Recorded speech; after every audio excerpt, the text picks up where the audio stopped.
So welcome everyone to this incredibly important library program.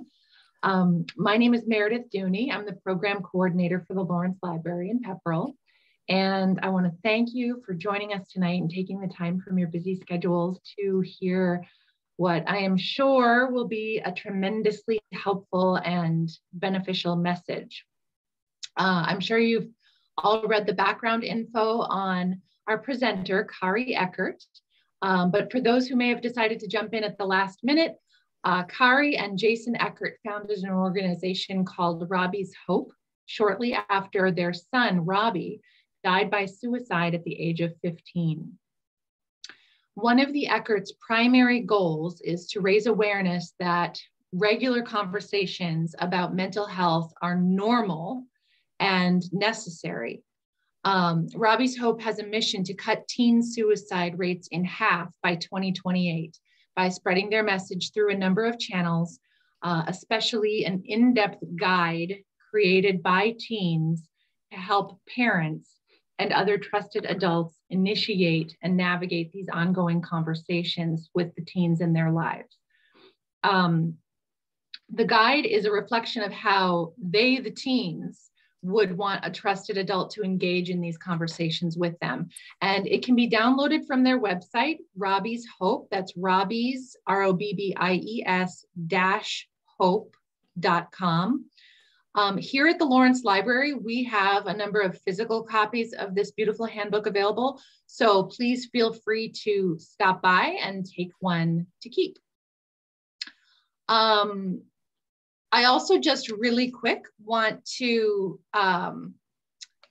mention, I want to say thank you very much to Sarah Cayazzo Pike, with whom we will be actually co-hosting an in-person encouragement card workshop. So it's an opportunity to get creative and have some fun on May 24th. And if it weren't for my having met Sarah a few weeks ago, this would not be happening because she was the one who actually introduced me to Robbie's Hope, to the handbook, and to Kari.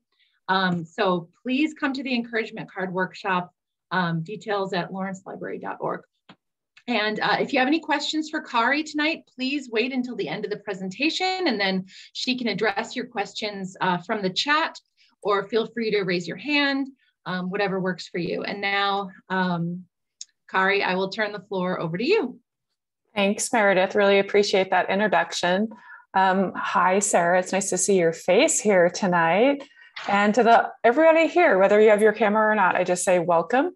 Like Meredith mentioned, my name is Kari Eckert. I am in Denver, Colorado. My husband and I founded Robbie's Hope, and we're going to talk a lot about that. And I know that this could be a really hard topic and scary, but I think by the end of this presentation, you will feel more empowered and hopeful, and hopefully it won't be as scary. So that's my goal. And my cat just jumped up on my desk, so that's fantastic. But I'm a pretty casual person, so please, if you have a question, feel free to drop it in the chat, as Meredith mentioned, and I will try to address that if I see it. Otherwise, we'll go through them at the end as well. No questions are off limits. I'm gonna go ahead and share my screen and get into my presentation. Let's see. Okay, here we go. Can everybody see that? Yes, thumbs up, fantastic. Okay, so this is my beautiful son, Robbie. Robbie died on October 11th, 2018, so just over 3.5 years ago. Robbie was a sophomore in high school. He was in an IB program. I don't know if you guys have those in your area, an International Baccalaureate, kind of like all AP type classes.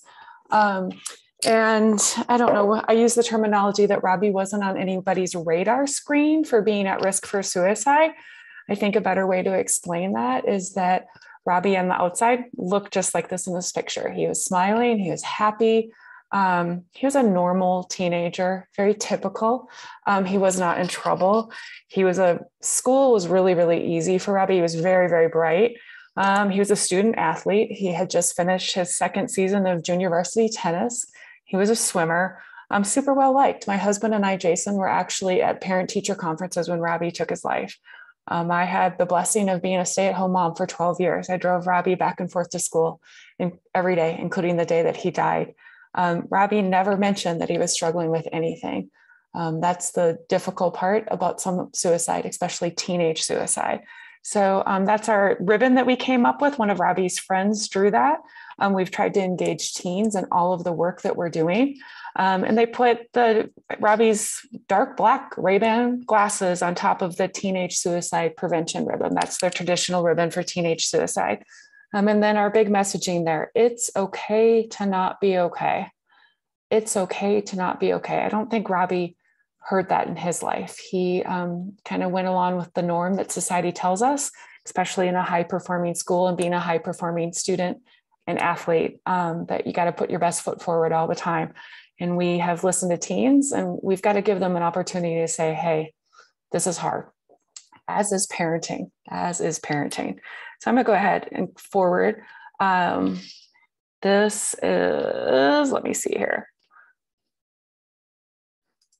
Oops, I knew that was going to happen tonight. I'm going to play you a short video. Let's see if it goes. Sometimes Zoom doesn't like that, but let's see if we can make it work.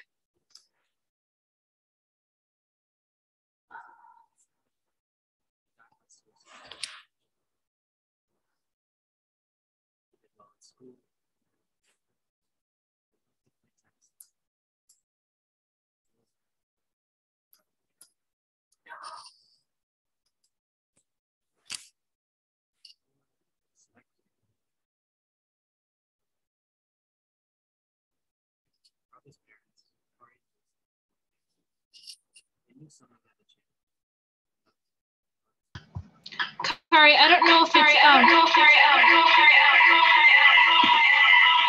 sorry.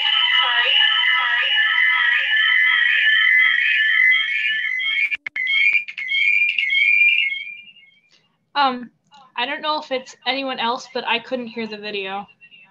You can't? Okay. We will go ahead and skip through it. We have two. All of that lovely sound is off. Sorry, I'm trying to fix it. We can skip that video. The video, you probably saw the pictures a little bit. Oh my goodness, that's my hand. I will 100% human. Is it okay if we skip the video? Yeah, we're going to blame it on the cat. There you go. I like that. Let's blame it on the cat. Oh goodness, that's Molly, Robbie's cat. Yes. I'm gonna take a deep breath. I apologize for that. That video is really special. A student made that. It's pretty powerful. It just shows really a lot of what we're going to talk about. I think seeing things in different formats is a different way to learn.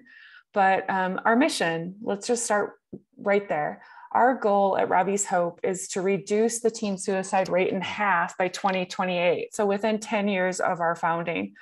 And how do we plan to do that? That's a very, very ambitious goal. And we're trying to do that by normalizing difficult conversations about mental health and letting teens know that it's okay to not be okay. And the acronym of HOPE, hold on, pain ends, hold on, pain ends. I think when I talk to teenagers this spring, when we've been able to be back in person and still some virtual Zoom, I always like to ask, where were you 2 years ago today? Where were you May 18th, 2020? A lot of us, the pandemic had just started. We were at home and we were scared and we really didn't know what was coming. And 2 years later, yeah, we're getting through this. It's still difficult. There's still a lot of unknowns, but we as a society have learned to hold on. And that's the message that we want our youth to know. So that's our goal at Robbie's Hope, to reduce the teen suicide rate in half. Let's talk a little bit about the problem, teen mental health in the US. This demographic is pretty interesting. The highest and the lowest rates across our nation. And you can see Massachusetts there. So these numbers are from 2020, prior to the pandemic. Statistics are very, very slow to release in all categories, but If you read any news articles, everything is trending upwards, sadly. But I like to see my life as half full, the glass being half full. I think some of the numbers going up are actually a good thing, because kids and adults, we're learning that we have to ask for help and that we have to identify. I think that's a good thing that's come out of COVID. We've learned that we all have mental health. About 20% of our population prior to COVID and post has a mental illness, but mental illness is treatable. But sadly, people who struggle with a mental illness, diagnosable, whichever type of mental illness it is, wait on average 8 to 10 years to seek treatment. 8 to 10 years is a really, really long time to seek treatment. We would never do that with physical health ailment, but with mental health, we do. And research will show you that the sooner you get help for any type of a condition, the better, especially for mental health. So that's what we're trying to teach our youth. So 9.2% of youth cope with severe major depression. So severe is like the very end, mild, moderate, and severe. 59% of youth with severe depression do not receive any mental health treatment. 59%. That's a staggering high number. I had one of my interns pull up the data for your state, because I think it's always more interesting when it applies to where you live, Massachusetts. So according to the data from the 2019, again, prior to COVID, Massachusetts Youth Risk Behavior Survey, 34% of youth identified themselves as feeling sad or hopeless. That's very typical for across the country. That's high, or about average, 34%. Recent research is showing that number is more in the mid 40%, that 45% of our youth feel sad or hopeless. 17.5% seriously considered suicide. That's a really, really big number. 14.8% made a plan. 7.3% made an attempt. 24.3% asked for help before suicide attempt. That's a fantastic statistics, but we need to raise that higher. I always find it interesting how much an emphasis we put on motor vehicle accidents, and particularly driving while intoxicated. I'm turning 50. I can think of back when I was in middle school and high school, how much of an emphasis like PSAs were about consuming alcohol and driving. And I think it's interesting. We still focus on that across the board nationally. In the state of Colorado, 8 times as many people die by suicide as motor vehicle alcohol-related accidents. But our state does nothing in comparison. We still work so hard on preventing alcohol-related accidents, which is, of course, very, very important. But when are we going to turn and put as much emphasis and resources into suicide prevention? So in the state of Massachusetts, that's a really wide age group, 10 to 34-year-olds, but that suicide being the second leading cause of death. And if you can look, those numbers are trending upwards, and that's typical. And it usually correlates. If you can see a graph from 2007, which is the year that the iPhone was introduced, does it seem longer than that? 2007, the rate of growth that people have smartphones and suicide, they go up like this, and they correlate and they go up together. I think it's pretty interesting. So how can adults help? Who can help? Of course, our primary care physicians and our mental health professionals. I suspect that your schools have counselors in schools, but our counselors are saying, hey, there's not enough of us. There's so many kids that are asking for help. There's not enough of us. Parents, teachers, family, friends, mentor, and coaches. And this trusted adult thing, it might be a term that's not super familiar to us as parents. It is a very familiar term to our students, for our children. Our schools have done a very, very good job of teaching kids that they need to have a trusted adult in their life. And the reason that's important is because a lot of kids are not going to go to their parent when they're struggling. I'm going to repeat that. A lot of kids are not going to go to their parent when they're struggling. I know as a parent, when I learned that fact, it was really, really hard for me to accept. Why would Robbie not have come to me? He didn't come to me. And just think, like, Oh, that was the cat. She just knocked down my pen holder. Miss Molly. Did you guys hear the crash? Oh my goodness. Molly. But kids don't want to let their parents down. Kids don't want to go to their parents and say, hey, Mom, I'm struggling. Dad, I'm struggling. So that's why we want to have the conversation before our child identifies that they're struggling with our child, giving them permission. If you were struggling, who would you go to? If you wouldn't come to me, that's okay. I'd prefer that you would come to me, but if you wouldn't, who in our community would you go to? What teacher at school? What coach? So that's really, really important. And then, of course, some of these things are pretty simple. How you can get a youth to trust their trusted adult and what trusted adults can offer to youth. So our fantastic Robbie's Hope handbook. I know Sarah has done a fantastic job in your community getting this handbook out. I'm really, really proud of this handbook. So a few weeks after Robbie's death, a little bit more background about Robbie's Hope.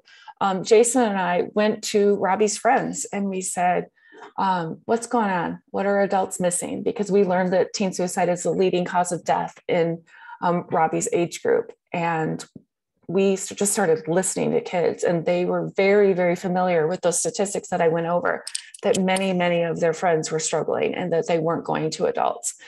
So we just started sitting with kids at round tables and listening. And soon these kids were like, we don't want to just keep talking about this. We want to do something about this. We want to do something about this. And this is what the Robbie's Hope Adult Handbook is. A guide by teens on how to talk to teens. And I will tell you that this is a very unique resource. We were able to publish this within about a year of Robbie's death. We didn't send this to Children's Hospital. We didn't send this to researchers. If we would have done that, it probably would still be being written and still being reviewed. And I really, really encourage you, you can scan that code right there and it'll take you right to our website, to the handbook. It's available in Spanish and in English, and we mail these out for free. Sadly, our school districts, many of our educators, they don't have this type of a resource.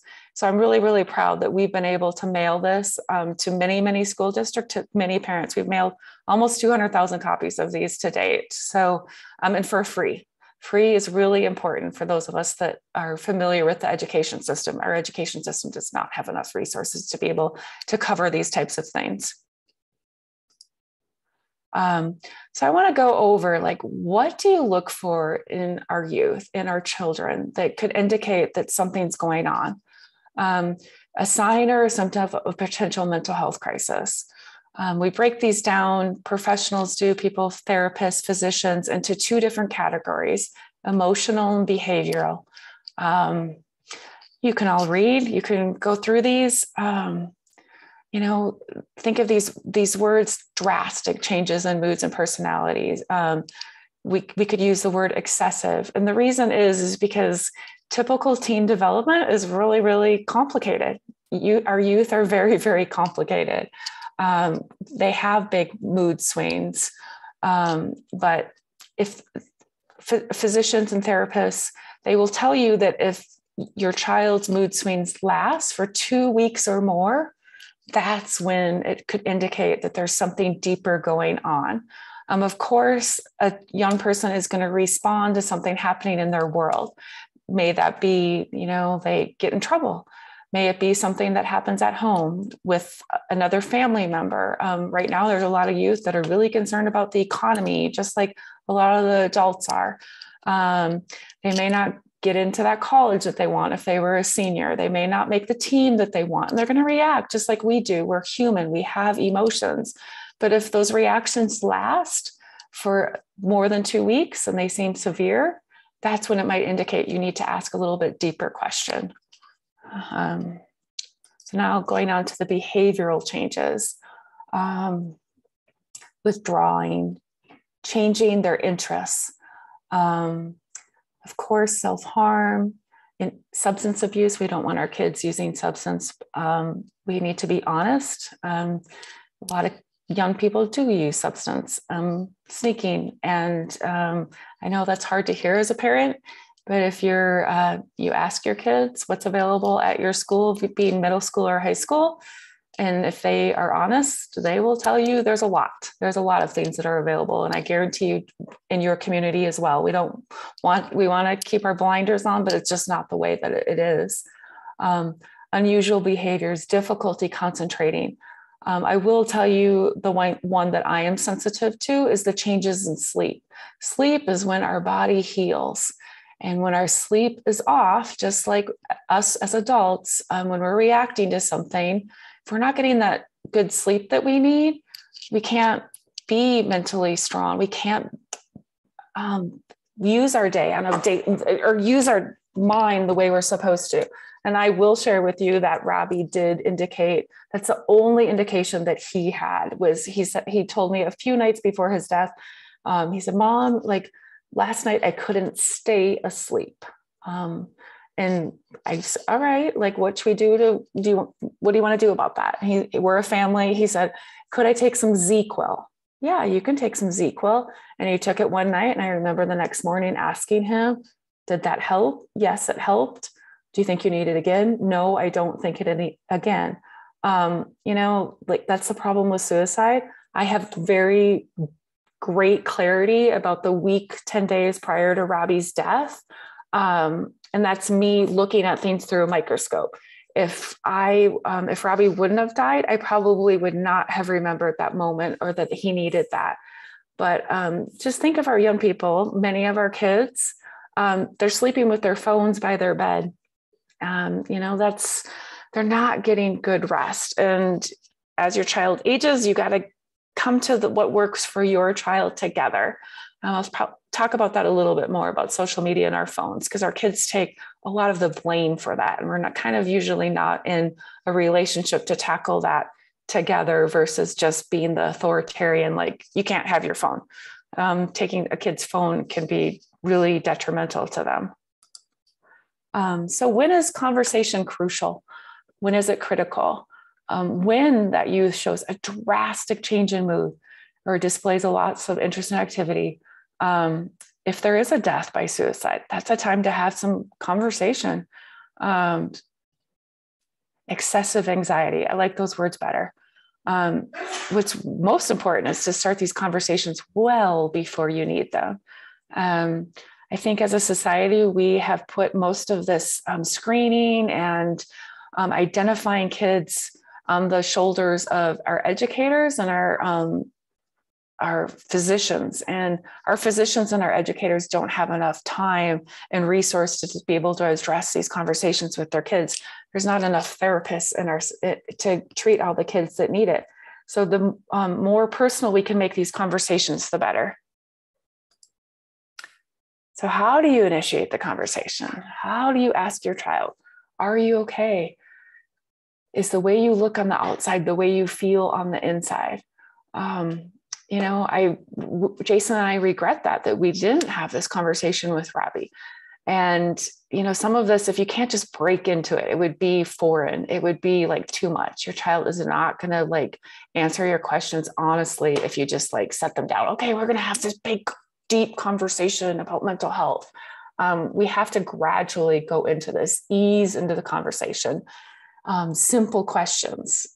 We have a tendency, we're busy, and we have a tendency to ask yes or no questions. We got to start asking our questions with a little bit more curiosity, not something that your child can answer with a yes or no. Taking the time to allow them to answer, being quiet. I like to say 2 ears, 1 mouth, 2 ears, 1 mouth. Use them in that proportion. And when conversations are uncomfortable, as humans, we're really good at just filling that silence, but allowing that silence is really, really good for the person to be heard. Keeping your own personal experiences short and returning it to the team. This is especially directed for parents. It's really, really hard to see your child struggle. That's the last thing that we want. And we're really, really good at offering solutions and problem solving. But what we want our kids to do is to come up with those solutions on their own.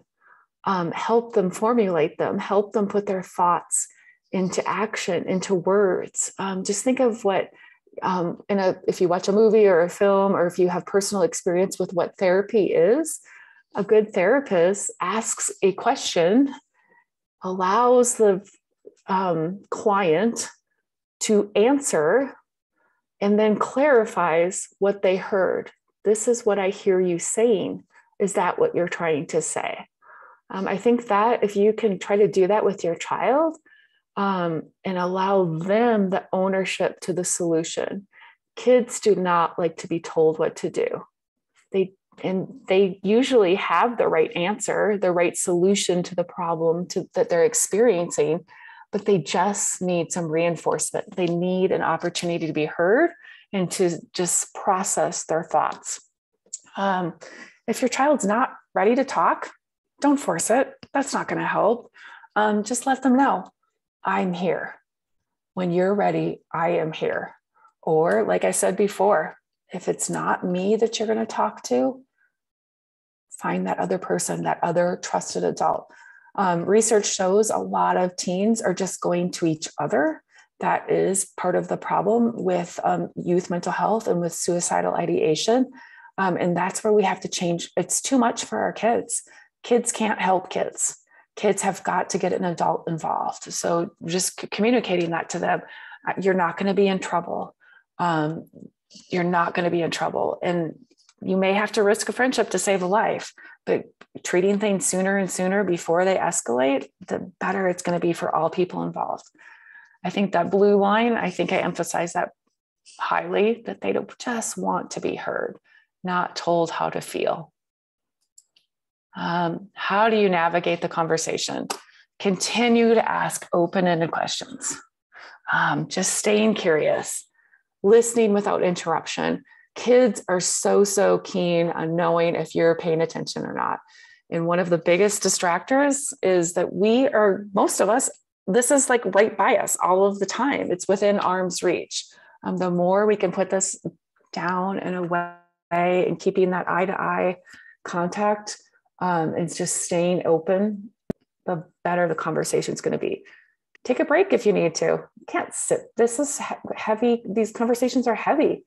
It's okay. When can we come back to this? When can we touch this again? And then other outlets and resources. Where, if it's not me, where is it? Is there a resource at school? Is there a walk-in center? Who is that trusted adult in your life? Things to avoid. I think this is helpful. Not jumping to conclusions. And this one we hear from teens a lot. A lot of kids do not need professional help. But parenting is hard. We don't want to see our child struggle. And sometimes we think their issue is deeper than it probably is. A lot of kids just need somebody to listen. They don't need that professional help. Not taking control of the conversation. That's just hard for humans, especially for adults. I touched on this at the very beginning, to not blame social media for teen struggles. That is one of the things that kids will share the most. They hear it all of the time. If my parent told me this, my grandparent told me this, like if I would just put down my phone, I wouldn't have any problems. It's not fair. It just truly isn't fair. Most of us could benefit from putting our phone down a little bit more. Our phones were designed by the same people that designed slot machines. They're addictive. And most parents, we gave our kids phones for safety measures, but when we gave our kids phones, we gave them the world, the information that is at their fingertips, where they are learning from. Of course, parenting wise, it is really, really scary. But we need to be really, really gentle about blaming their phone, blaming social media. You can get through that conversation together. Both of you take ownership. Both of you be honest in how we can do that better. Don't compare the teens' problems to the problems you experienced in childhood. It's just not helpful. It's so easy to do. Well, when I was a teenager, I struggled. I had a similar situation with friends. I felt this. That's not what the conversation is about. just give them an opportunity to listen. And part of it is because our kids have grown up with phones. They don't have as much face-to-face interaction. They don't have the skills that we have from when we were growing up. They have grown up through screens, through social media, through text messaging, not through those face-to-face interactions. And that's what we want to get back to, but it's unrealistic to just put that on the youth. It's a mutual relationship. Closing the conversations. This is really important that, it's not a one and done. It's not like, okay, checkbox. I asked them if their mental health is okay. I asked them if they knew where they needed to go. No. Like, this is continuing, ongoing. And I think that, expressing your interest in future conversations is just being able to stay curious. Ask them, what does support look like to you? How can I support you? Yes. I mean, I said kind of the opposite of this, that don't jump to professional therapy right away. But if it's needed, if you think it's needed, it's certainly okay. A third party opinion is fantastic if it's an opportunity and an option for your family, if it's available. It's hard. It is hard to find professional therapy, but it also is there. Don't let anyone tell you that it's not there. If you can, being sincere, just being honest. I think I do that the most with kids. And you can probably tell from my personality a little bit. I am human. I make mistakes. We are all human. I look back, I put myself through that magnifying glass. I tell myself commonly, I could have done better, but I try to show a lot of grace to myself and the people around me. Being patient. It's hard to open up. These aren't the conversations that we've had. This isn't what we've taught our kids. We gave our kids their language and we helped them identify what feelings were when they were nonverbal. But then sometime in elementary school, we kind of took that opportunity to talk about our feelings away. And then our kids hit middle school, and just like hormones and typical teen development, things amplified. And then it gets hard to talk about your feelings. Being patient with our youth, being patient with the people that we care for. Keep your conversations with the teens confidential if you are a trusted adult. And with your child too. Like, I'm not going to share this if they ask you, don't share this with dad, or that's hard. I mean, that's very, very hard, but kids know when they can trust you and when they can't. And trust is really, really important to our youth. If you're a mandatory reporter, that's a different story. That. But, talking to your children about the resources that are available. Kids do not want 1-800 numbers, but it's okay to teach them that there is a 1-800 number, that they can talk, that they can text, that if that's the last resources that they have, they should have it in their phone. I like to talk about this one a lot with youth, but I think it's really important for all of us. Starting and engaging in conversations about mental health. Like I said, we all have mental health, and most of us can do a better job of taking care of our mental health. It's a good thing that's come out of COVID. We're learning different coping mechanisms. To our youth, when we're uncomfortable with something, when all of us are, we tend to joke about things and not joking about suicide. Can teach about mindfulness, positive self-talk. I think this is an interesting thing with kids. Like, who do you talk to most during the day? This would be a curious question. And they'll be like, oh, you, my best friend. Well, guess who you talk to most? Yourself. Look in the mirror. We have it, and we don't talk to ourselves the way we talk to that best friend, the way we talk to that parent, the way we talk to whoever we think we talk to most. When we talk to ourselves, we have a tendency to talk to ourselves in a very negative tone. And that inner voice, when we can change that and talk to ourselves in a positive tone, the better our mental health can be. Those are coping mechanisms. Those are skills that we need to build. They do not come naturally. Really, really challenging, tough exercises. Stand in front of a mirror and talk to yourself positively for a minute. It's really, really hard, but you can learn that skill. Mindfulness is a beautiful thing. Ask your kids, you know what a breathing technique is? And that mindful of screen usage, that's for all of us. Pay attention to how your mood and how much time on your screen is. Do you know on your phone that there is a screen usage per week, or you can look at it per day. It's pretty telling. I'll give you a second to read this.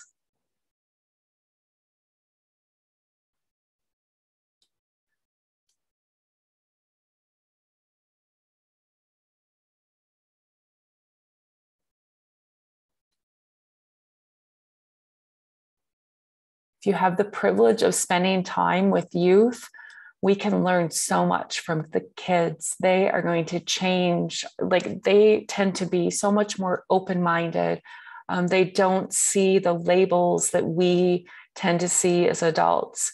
But our kids are not taking care of themselves. And I think of the best thing to say is, like, just as a flight attendant will tell you, if you're going to help, so if those oxygen masks fall and you need to help somebody else, that you have to put your own oxygen mask on first. You have to be your own best self advocate. And yes, it's really, really hard to say, I need help, but that's what we have to teach our kids. Robbie didn't know that he needed to ask for help, and that's very, very hard. And there's a picture of my beautiful swimmer. Emergency resources. National Suicide Prevention Hotline, the Trevor Project, our LGBTQ plus identifying youth. They're sadly at twice the risk for suicide. So those are really, really, they're good resources.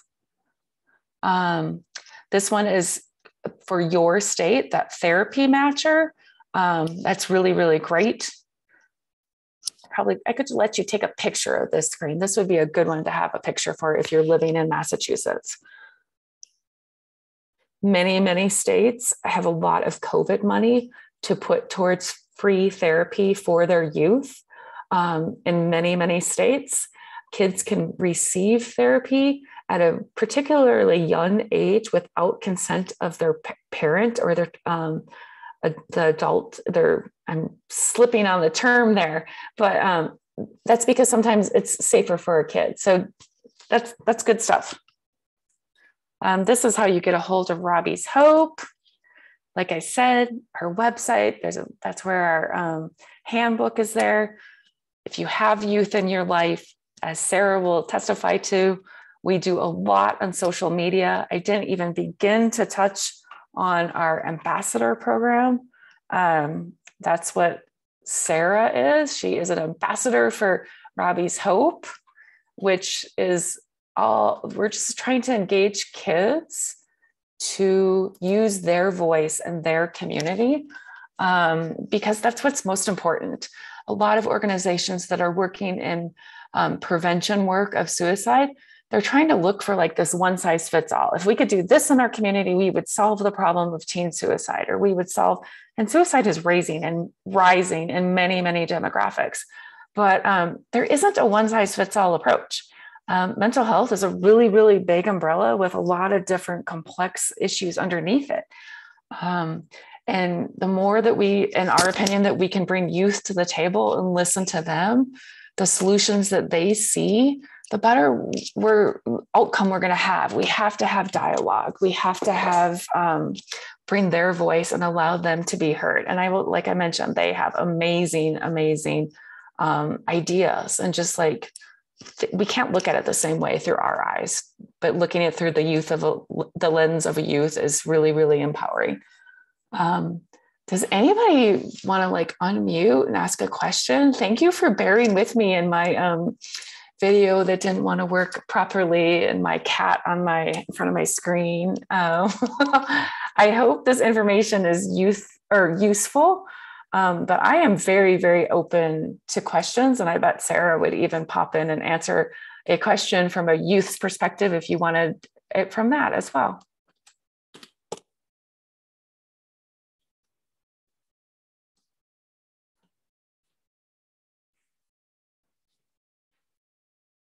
So I have a question. So Kari, can you what is it called? Can you explain the difference between like immediate like suicidality, where it's like an immediate crisis, compared to someone who is experiencing like passive suicidal thoughts? Sure. I will tell you that gratefully, the ability to be able to complete suicide is really a very minimal risk. The language really isn't ideal because the ability to complete suicide is almost like the perfect storm.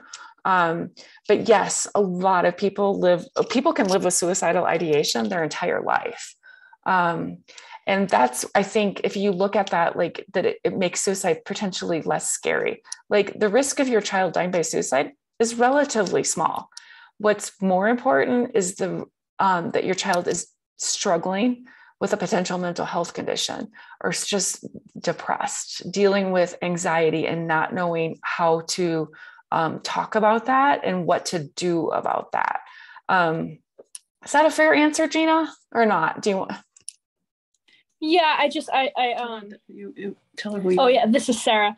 I wanted to because when you said someone I saw one of your slides that said if someone is suicidal, but suicidal is such a broad term that just because someone says I'm having suicidal thoughts or I want to die, that doesn't necessarily mean that they need to call 911 or the National Suicide Prevention Hotline. It does mean that they definitely do need help, but not necessarily immediate crisis help. So I wanted to have that clarified. Sorry. Carrie did a very good job. Yeah. That's there's a national rollout and it won't be this summer. There's some really conflicting information about that. But in Massachusetts and in every state in this country, we're going to have a 988 number versus a 911 number. And that's because we're going to be that responders will be able to respond differently for crisis versus a threat management. And yes, people can say that. That's really, really hard to hear. I don't want to live, but that doesn't mean that they want to die. They're hard and it's scary, but you can ask very directly. And when I talk to adults, I say, learn to trust your gut. As a trusted adult, I've had to sit many, many times and ask our young people, are you considering hurting yourself? Kids will answer very, very honestly, and you will know if they are lying or not. And most of the time they are not considering hurting themselves. They're really just in a deep, dark place that they want to get out of. And those are the conversations that we want to have, even though they're difficult. Sarah, what else are we missing? What else do you want adults to know? Just when I went through the school system, and especially my younger years in middle school, I didn't know about mental health, and I had a lot of stigmatized views just because of the culture, and I didn't really have that conversation. But looking back, there was so many people so close to me, friends struggling. And I think it's so important to have this conversation with the youth because, yes, like you said, all these kids are usually coming to their friends. And when, these kids joke about suicide, most of the time they're actually suicidal and they're coping with that with jokes. And it's kind of a way of them expressing it because it's so uncomfortable to say that. And since me leaving middle school and everything, I've, connected with teachers and parents and kids who have all told me that, the schools are running with mental health issues. I don't know what not running, but just a lot of kids struggling. Overrun. Overrun with mental health issues and just really, really struggling, and they don't have the support. And it's just kind of being swept under the rug. I know it's so difficult to hear that, someone you love is struggling, but it's so important to just open this conversation and to know how to respond and know what to say. Since I became a Robbie's Hope ambassador, I've learned so much from Robbie's Hope. That's the first place I learned about language, about talking about suicide, the difference between their child commit suicide and that child died by suicide or ended their life, things like that, where, you know, I learned that like when we say commit suicide, it sounds like committing a crime when they did nothing wrong. This is something that is in like, you know, this is not their fault. This is something that's put on them that they are trying to cope with, that is overwhelming and that they need help with. Since I became Robbie's Hope Ambassador, I have learned so much, and I've, you know, I know that I've affected a lot of people because, you know, they came back and they told me that, you know, when you fundraised in front of, you know, such and such store, and, you know, you were standing there with that, you know, suicide prevention sign, and you had the resources, I saw you and I felt less alone. And when you talked to me and you told me that, you know, this is, you know, when you made me feel supported and loved and cared about. And that's, it's Robbie's Hope has changed my life, and I'm so grateful to them. It's such a important part of who I am. And I was so like grateful to be able to have this opportunity to connect the library and Robbie's Hope, and to have Kari here. It's such a treat. I'm gonna cry right now because it's so emotional. Because I didn't have the supports I needed when I was a kid and I was younger.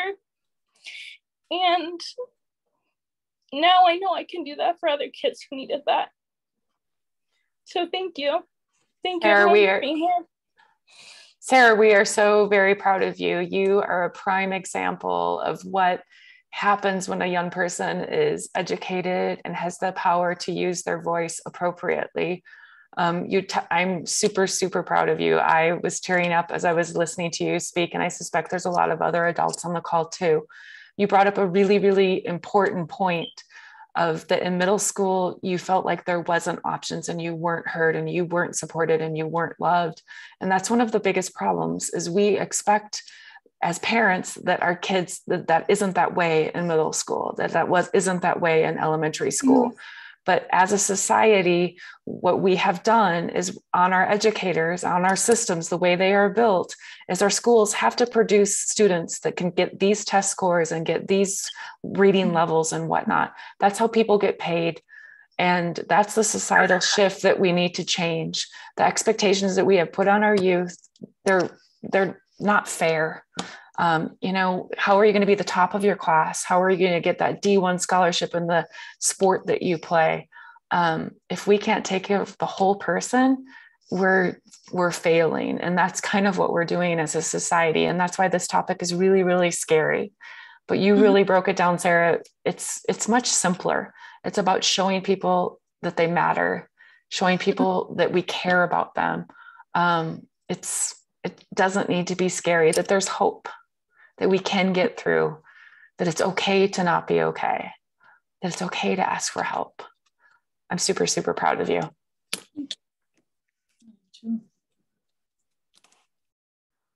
I really appreciate you all being here. I remember when I was talking to Meredith a couple of weeks ago, like, how do I advertise this to the community? Like, this is this scary topic. And as you showed, like, we want to hear about this. That's a good thing out of COVID. We all have mental health and we can all do a better job of taking care of our mental health. And this is one of the things. And I just challenge you to take it deeper.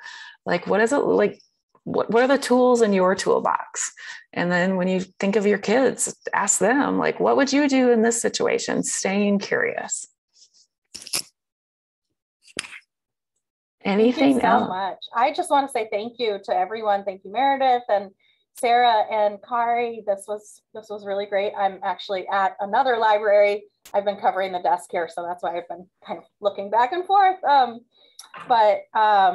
Yeah, I have a almost 17-year-old son, and we were having a difficult conversation the other day. There's been a lot of social things going on, and I had always held back, like, talking about my own experiences, because I was like, you know, this is about you. But I decided, like, no, I'm going to share that something that happened to me, you know, in a friendship when I was his same age. And I was so touched, because afterwards he said, Mom, that really meant a lot to me that you shared your story. And I thought, no, I don't want to take over. I don't want this to be about me. But I think there are definitely times where talking about your own experiences we felt closer afterwards. And he actually said, why didn't you tell me that before? And I was like, well, I don't know. I didn't want to talk about myself, but because I worry all the time, like, oh, I'll say the wrong thing or something like that. And I just decided, like, I'm not going to worry about saying the wrong thing as much. I'm going to, try to share some experiences that are relatable, hopefully. And at least that time it worked, but this was fantastic. And just, I love the resources that you have. And maybe we'll have you do a presentation for the Townsend Public Library too.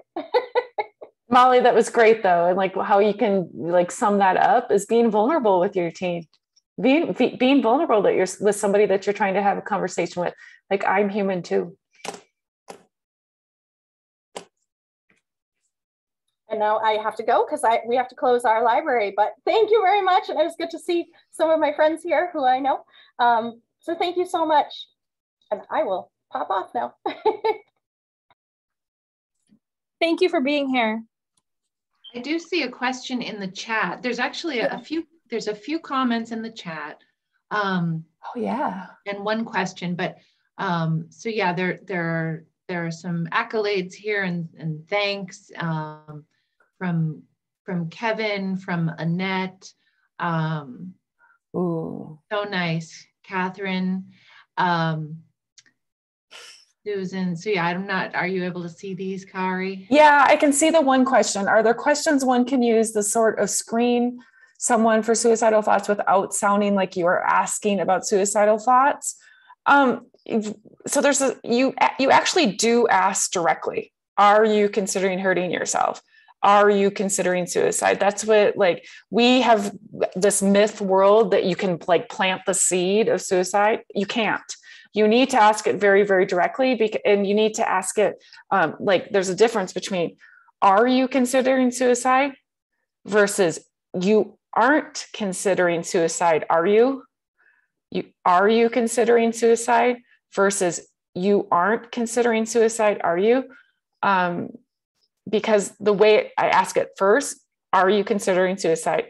I am saying, like, showing you, one, I'm concerned, and I'm open to the conversation, versus the way I'm asking it the second way is, you aren't considering suicide, are you? Is I'm saying, I'm worried about you, but I'm also not open to the conversation that you aren't. So you're just supposed to say, are you considering? And go from there. Looking for specific questions, it's really becomes very diagnostic then, and really for a professional. So it's just kind of not recommended, but just keeping it very simple. Are you considering? I would add, it might be a good idea to just have the general conversation about mental health first. Like, hey, how are you? I'm kind of concerned. And I think, am I muted? Nope. Can you hear me? Okay. Yeah, just like, hey, how are you? Like, I'm kind of concerned. Something like that might be helpful to first have. And then, from there, getting into that conversation. Because like Kari said, first, like, they might not be comfortable having that conversation with you. So maybe like, pointing them to that safe person to have that conversation, and maybe fill them in that, I don't know, it just, whatever really works for your family. To say, like, I have noticed this, like, I've noticed you're sleeping a lot, or if you're a teacher, I've noticed your effort and your grades are falling quickly. Is there something more?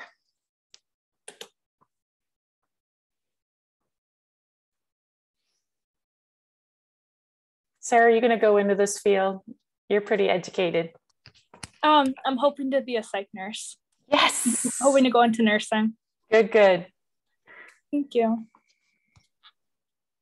I just want to say, since we're at the end, I just want to thank you so much, Kari, for being able and willing to turn your pain into a purpose.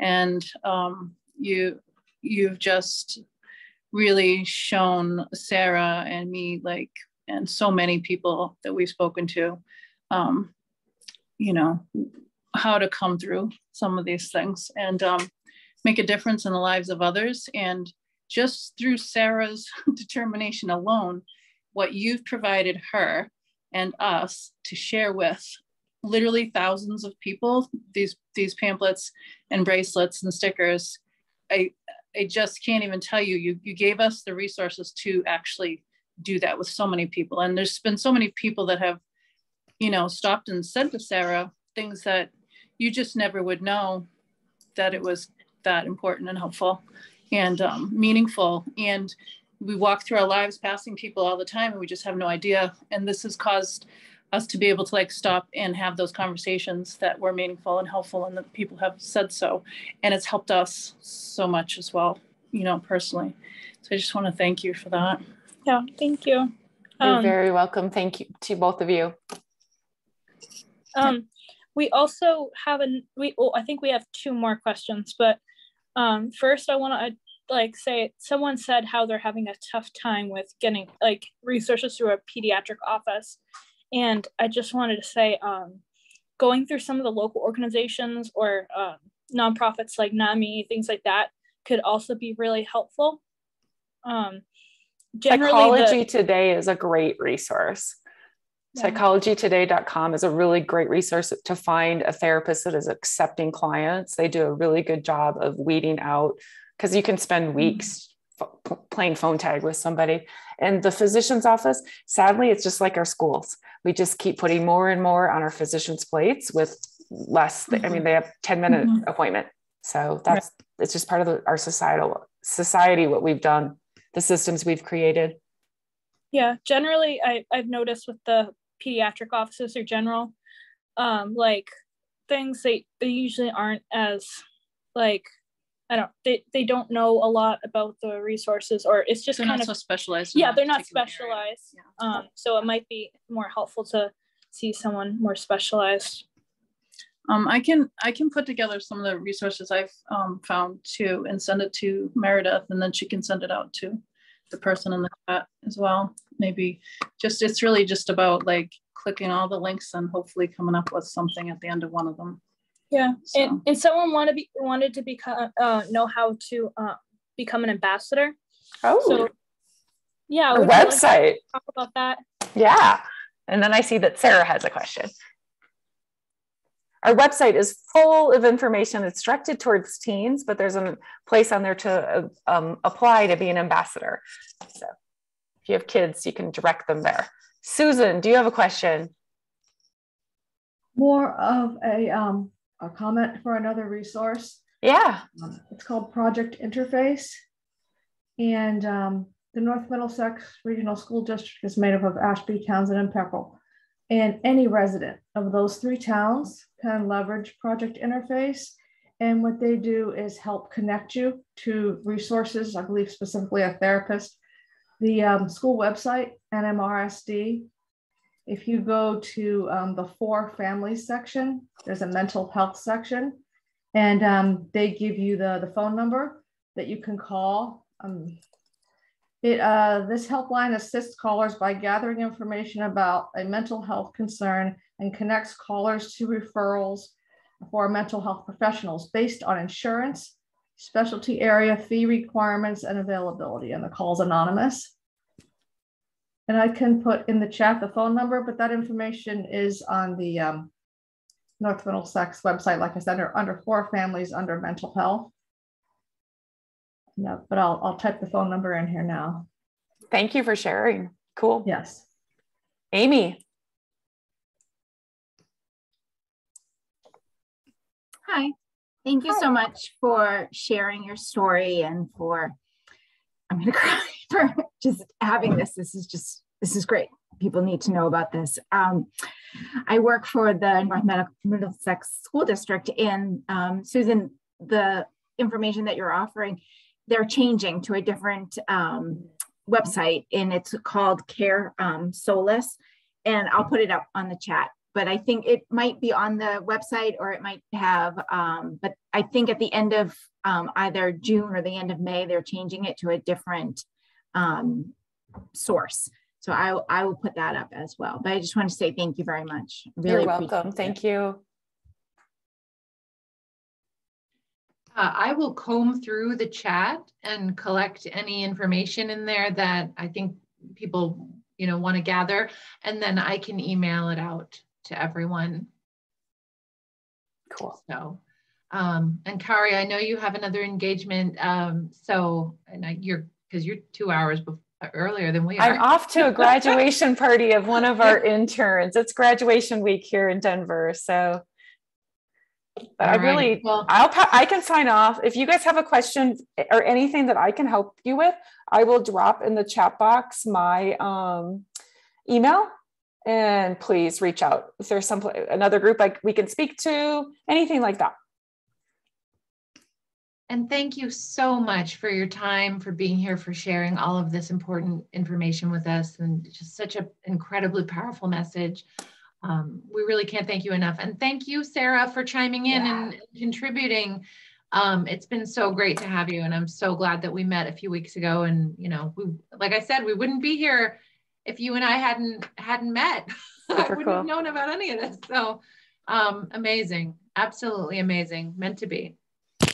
Good night, everyone. Thank you. All right. Thanks, Kari. Thank you so much. Does anybody else have anything else to say before we end the Zoom? Okay. All right. Well, thank you, Meredith, for doing this and putting it together. Yeah, my pleasure. Absolutely. It's been my pleasure. All right. Well, we will have this up on our on the library's YouTube channel sometime in the next 24 to 48 hours. It's perfect. Awesome. Thank you. Thank you so much. Take care. Take care. Have a great night. Bye. You too.